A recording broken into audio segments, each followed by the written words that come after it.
Hi everyone, welcome back to my channel. My name is Joanne. I'm a learner lawyer or the person that has opinions on everything. Yes, so we're going to start off just very briefly. Hello, it's Katie Joy. It's first of all it was Sassy, now it's Charlotte. She's pulling out all the information on. It's not great. I don't agree with it. I'm not going to show you all everything, but look, her Twitter is still being restricted. There's some stuff here that says 18 plus, but says, why is it when someone reports on my lawsuits, it's not adopts, but it is adopts when I report on their criminal charges and conviction? It's literally the same thing. So either everyone is reporting or everyone is doxing, but it's not just me. I don't know. I mean, I can go to the Minnesota court site and find all the information about the lawsuits, but I can't find anything else.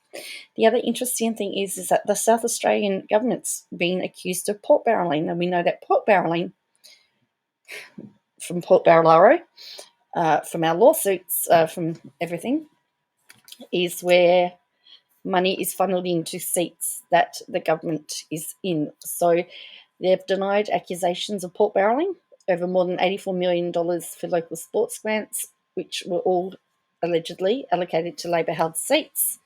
An ABC News analysis of the grants revealed almost all of the money earmarked to date would be spent in Labor-held seats or electorates in the party seized from the Liberals and Independents on March the 19th. Premier Peter Malinauskas insisted Labor had not engaged in pork barrelling with the grants, with the accusation coming during a wider national discussion around the practice. So we know that New South Wales ICAC has talked about pork barrelling being corrupt. So in the months leading to the election, Labor MPs and candidates frequently posted on social media, making what then opposition leader Mr. Malinauskas described in February 21 as funding commitments. Sports clubs featured heavily. And so after winning office, their June 2 budget allocated $84.4 million for local sports upgrade. Now, all but two non-Labor seats, Black and Hartley, which were held by the Liberals, have missed out. More than half the money, $44 million, was allocated to marginal seats that Labor was either trying to hold or take from the Liberals.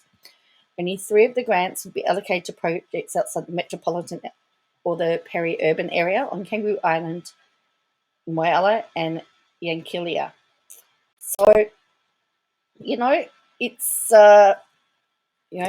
we've got that scheme. And remember that we go back to here, back to the 30th of March 2021. The reports that Labor's New South Wales government grants program a brazen pork barrel scheme. So that was where, was it over 90% or something?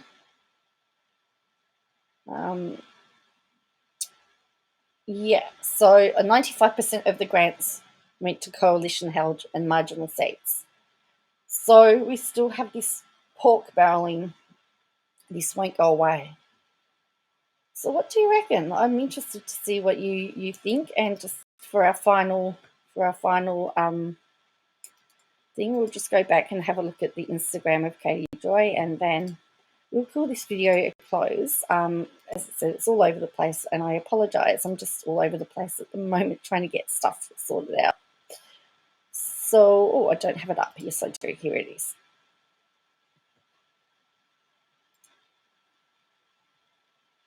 So let's have a look at this. I haven't checked it today, so I don't know what's on it. Whoops! Oh, look, it says wait. It's unresponsive. Not even my internet wants to pull up the page. So I just really wanted to just do a quick video with all the things that are happening around the traps, and check in and let you know that I'm still doing all right. Oh, great! It's not letting me do it. Now, if I was good, I would actually edit this part out, but I don't like editing. I like the rawness. I like you to see everything as it happens. You know, people say, "Oh, yeah, you should edit it." That's right. She's gone back to IBLP stuff again. So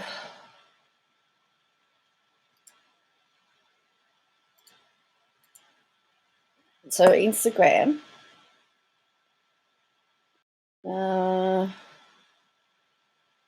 Yeah, so she had this one about my biggest problem with the anti-KJ community is the harassment of my followers. Yeah, we know that.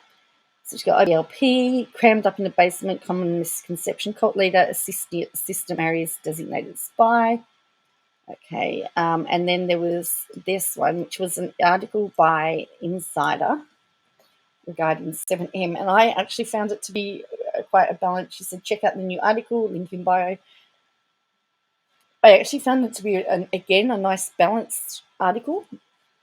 There was nothing there that matches any of the allegations that mentioned Katie Joy, other than the fact she was being sued and for what they allege that she says. And I also spoke to a mother that was happy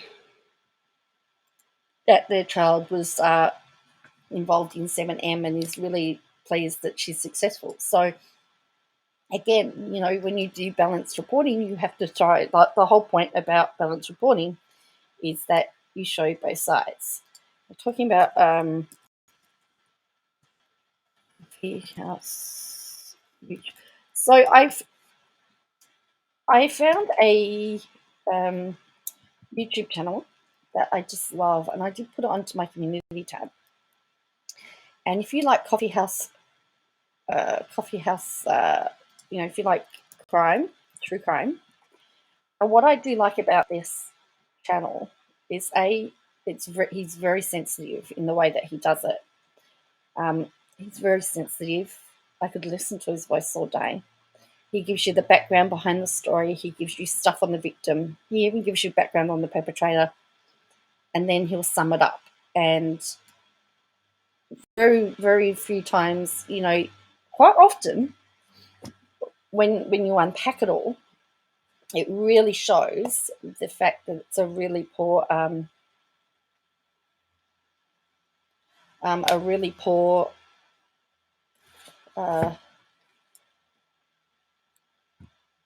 sorry, society has sort of stuffed up a bit, and this is what it's called. I'm going to put a link in the bio. So it's called Solved, Unsolved, and Strange Cases Weekly, Coffeehouse Crime. And so he does it every week. He's got 1.14 million. So you can see that I was watching one. Yeah, so the sensitivity on which he does it, the fact that he does, his name's Adrian, and I like to report unsolved, and strange true crime stories. And it's all over the world, so he will give you background on the area that it's based in. He gives you background on the victim. He tells you how the crime happens, background on the accused. Often there's something going on. Sometimes we'll delve into the childhood, how they grow up, talk about whether they've been sentenced, whether it's solved, whether it's unsolved, any outcome. And then quite often we'll do a summing up. And yeah, that's I just really like it. As I said, he's really sensitive. There's some pretty controversial crimes that he talks about, but he's very, very sensitive, very sympathetic. And he did one, and I swear it was just like Gabby Petito case that involved another couple. There was another one, and you know, and he mentions that everybody was talking about Gabby Petito, but there was something else that happened, and this woman was killed by her husband in a camper van. So anyway, have a look, check out Coffeehouse Crime, and I would be very, very, you know, go and subscribe. But as I said, it's very interesting. There's been a couple in Australia, and just the way that he's dealt with those has been really good. Yeah, he did the disappearance of the girl that we followed up in WA. So that one's there. But yeah, obviously the research that he does, he gets court records, he gets interviews, police interviews. It's really well done. I would highly recommend it. So subscribe. Coffeehouse Crime, it's called. Anyway, thank you for watching.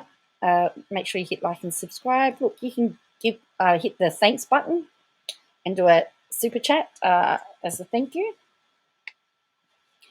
And I will catch you again later. Bye for now.